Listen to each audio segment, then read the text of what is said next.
Why, I don't understand why people are willfully ignorant. We live our lives in ignorance, of course, but sometimes we block out the truth, and we block out and willfully ignore the real questions and the real answers. And I want to know why humans do that. How can God create himself? There has to be some kind of force moving within in order for anything to be created. And so if God created himself, what caused that force to create or to formulate God into the being that he is? Why must people die of curable diseases? If there's a God, why is he allowing bad things to happen to good people? Okay, my question is, I had an out-of-body experience one time in my life when I felt I visited another place, and I wonder, is that place real? Is there a heaven? That's my question. Thank you. I want to know what God thinks about President Obama's health care reform ideas. And how do we know that God's path is the right one as opposed to Buddhism or Islam or Hinduism or any other religions? And is Jesus really coming back to save us? Why do God give blessings to fools? So what's the deal with the Trinity? My name is Samantha and I want to know why I'm gay. Whatever you want to say. When do I start? Right now. Oh, right now? Yeah. Hey, why do people believe in the solar system? And my question is, why is the earth round? Why is that roller coasters go so fast? Why do they call them buildings when they're already built? They should call them builds. Why do you drive in a parkway and park in a driveway?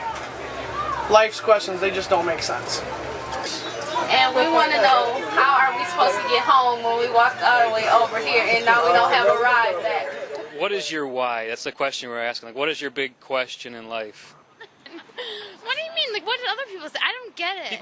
People say different things. Like, one guy was kind of a goofball tonight. He said something about, why do people spend $100 to forget what they spent their money on? People come out. Yeah. But I mean, people just ask questions about God, like what's on the other side when you die, kind of stuff, or like it could be anything. I'm just like, it is. Just like I'm here. So you guys have like Christian background and stuff? I do. You do. You don't? You guys say that you kept the 10 Commandments overall. Are you familiar with them? I am familiar with them, but I wouldn't say I kept them. That really puts you on the spot. So like, do you think you've told a lie before? Probably. Oh yeah. You know me too. So everyone has. It's you've told a lie before. What do you call if you told a lie? Like more specifically than that, even. If somebody went around telling lies, you call them a. If I went around telling lies, you'd call me a what? Yeah. There we go. Why am I? I got full. Yeah. What do you think? Jeez. Yeah. I don't know. Be a liar, right? Don't you think? Yeah. Somebody who tells lies is a liar. Yeah. You ever stolen anything, even if it's small? Yeah. Right done that? Walgreens. Walgreens? Oh my this afternoon? Hey, we gotta go. Most wanted. Grand Rapids most wanted. Yeah. I won't point the cops out. But seriously, just questions. But the point is, if we look at things critically, we're going to admit that we're liars and thieves. Right. And even Jesus said, if you look at a woman to lust after her, you committed adultery in your heart. So if we're really going to be critical of saying, what really am I? I'm even an adulterer in my heart. So if we're to say those things, I'm those things before God. If he's going to judge me by the standard of the commandments, I'm going to be guilty. Right. So if God was to judge us by that standard, what do you think? Would you be innocent, guilty? Probably guilty, right? Oh, definitely guilty. So do you think you end up in heaven or hell? Hopefully hell. I mean, again, I don't even know you guys. What's your first name? Andre. Andre, Tom. So you don't know me from Adam. No. But I care enough about you to kind of stop. This is kind of the whole premise of the video is really, we just want to ask you, we want to hear your big questions in life. But it's like, that is one of the biggest questions in life, is like, what is on the other side, and are we ready to face it, what it is? I mean, what would you guys say? What do you think's on the other side? I wouldn't say greener grass, but yet there is. I mean, yes, I'm first to say that I'm a big sinner, but yet I still believe in God. I mean, so I guess, and that's really the big question, is like, what is it we have to, what do we have to do to be right with God? What would you say? I mean, is there something that we have to do, or people automatically right with God? We just got to be good people? Well, first of all, you have to believe in Him to believe in for anything to become what you are. I mean, yeah. Well, I think the first step. I think a lot of times, this is West Michigan. There's a church in every corner in this town, but it doesn't necessarily mean a whole lot. You know, it's like you don't need the Spirit of God to start a church.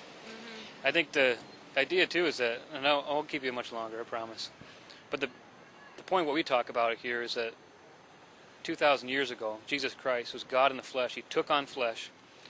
He didn't break any of the commandments we were talking about. So when He died on the cross, it was a legal transaction. He took our punishment in His life's blood on our behalf. So we broke God's law. Jesus steps in, pays the fine on our behalf.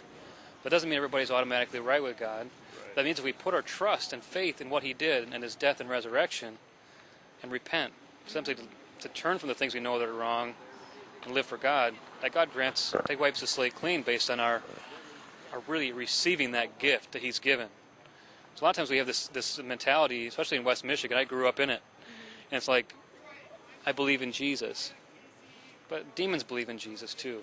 And that's not enough to mentally, intellectually believe in Jesus and give an assent to that. We need to put our trust completely in Him and live our lives for Him. And it's not about having some blind faith in it. It's about seeking out the truth. You know, I walk by faith, not by sight. That's not blind faith. That's saying my faith is actually stronger than my sight. I mean, God is more real to me than this tree is in my hand is. You know, so your friend came back. I know. He's concerned now. Hey, nice meeting you. Yeah, Thank you so too, for real. I'll let you I'm gonna get. look you guys up. Do it for real. For serious. Tomorrow morning. I'm All going right. to. Well, Maybe thanks for tonight. putting up. Thanks for making sure they're all right. Pay or something. You're all right too. Go, buddy. Have a ya, guys. Thank you, sir. Is your name Husky? No. What is this? That's a molding machine company. Ah, okay. Gotcha. Is that enough to test from or not? I thought you were just calling him fat. Oh, nice. That's, I like. My mom says I'm not fat. Yeah, I'm Husky. Almost died right there. Good. That's it. That's all I got.